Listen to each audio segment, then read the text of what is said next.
de Grenoble, surplombé par l'imposant massif de la Chartreuse, l'espace naturel sensible du Marais de Montfort constitue un véritable refuge pour la faune et la flore.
Une fois passés les bosquets ombragés de charmes, de bouleaux ou encore de saules, on peut découvrir un petit papillon discret, le fadet des lèches, aussi appelé Cononympha oedipus.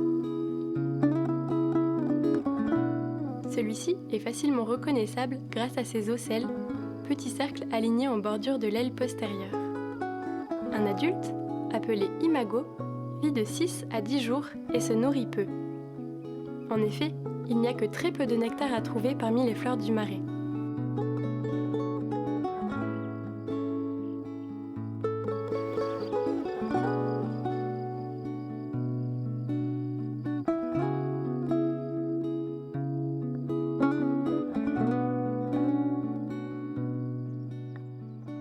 L'essentiel de l'activité du fadet est dédié à la reproduction.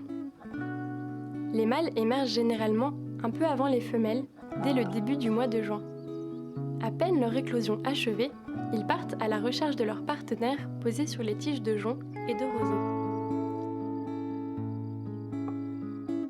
S'ensuivra l'accouplement, puis la ponte pour la femelle.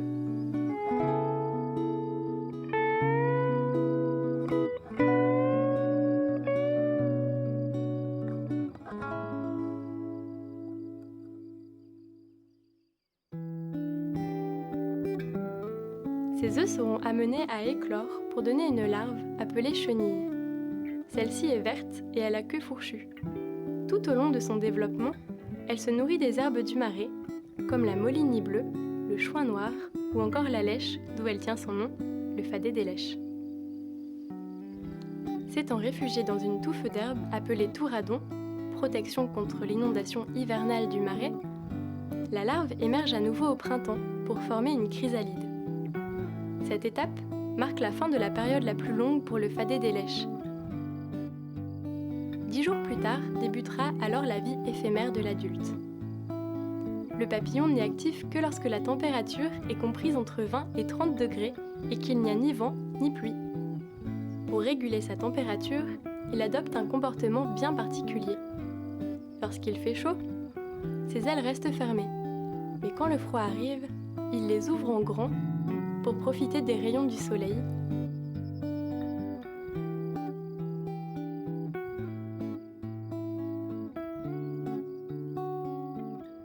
Ce papillon affectionne une hauteur de végétation comprise entre 60 et 80 cm que l'on trouve au milieu du Marais. Pour maintenir cette zone ouverte, on pratique une fauche tous les 2 ans.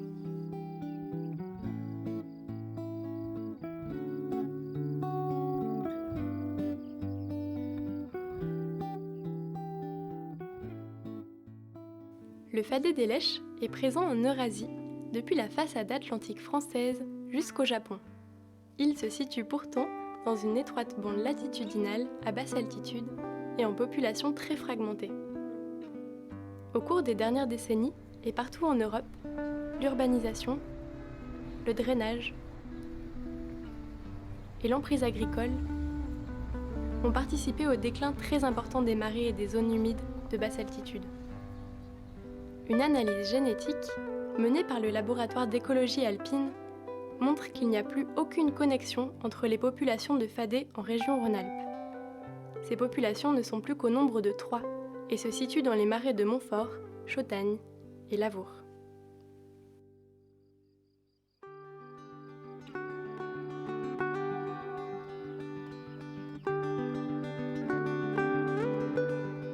Nous sommes ici à la demande du gestionnaire du marais de Montfort afin d'estimer la taille de population du fadet des Lèches en 2020, sachant qu'on a déjà une idée de cette taille en 2013, 2015 et 2016.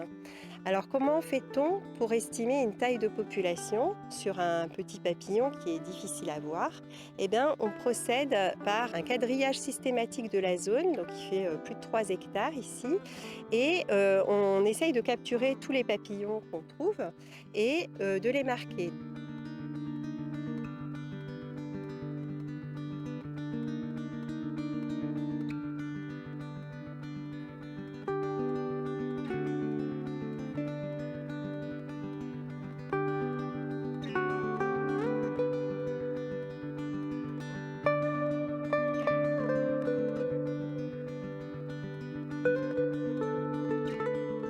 Donc simplement, on prend un feutre fin et on écrit 1, 2, 3, 4 au fur et à mesure qu'on capture un papillon.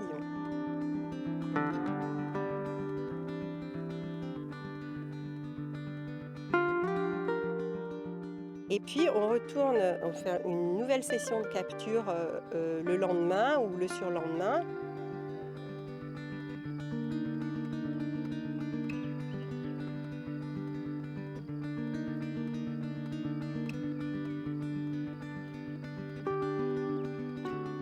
Donc là, on va à nouveau trouver des individus. Certains seront marqués, d'autres non.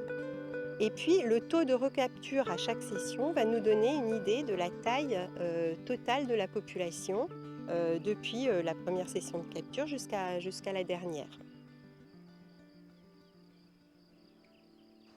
Alors à chaque capture, on sort directement de notre tablette et on le géolocalise et on rentre un point. Pour chaque suivi de capture, on entre quelques critères, donc le numéro de l'individu qu'on a marqué, son sexe, la qualité de la météo, donc s'il y a des nuages, du vent, de la pluie. Au-delà de cette taille de population, on a également une information très importante telle que leur phénologie, est-ce qu'ils émergent au même moment ou pas et à quelle date? Par exemple, on sait déjà que cette année a été une année exceptionnelle avec une émergence dès le 1er juin, alors que toutes les années précédentes, on ne voyait pas le fadet avant le 15 juin. On va également avoir une indication sur la distance de dispersion moyenne d'un individu et puis la distance de dispersion maximale. Ce petit papillon bouge peu, donc c'est en général quelques dizaines de mètres. Le nombre de mâles par rapport au nombre de femelles. On s'intéresse également à caractériser au mieux l'environnement, le micro-habitat dans lequel se trouve ce papillon.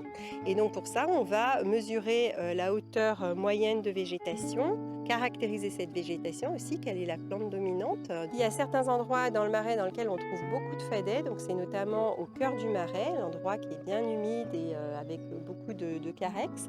On va également regarder par exemple la hauteur de litière, puisque pendant l'hiver, la petite chenille se réfugie dans la litière, donc c'est important pour elle qu'il y ait une certaine hauteur de litière. Et toutes ces indications sur le micro-habitat vont être autant d'indications pour des conseils de gestion conservatoire, du style ne pas faucher trop fréquemment, surtout en fauchant pas trop bas, donc en laissant au moins 10 cm de hauteur de végétation, en laissant sur place le résultat de la fauche, et ça va être des préconisations de gestion qui vont, on l'espère, favoriser l'expansion du papillon dans le marais de Montfort. Une gestion responsable de nos zones naturelles humides et des efforts de restauration sont nos meilleurs outils pour préserver cette espèce et tant d'autres, en Rhône-Alpes et partout ailleurs.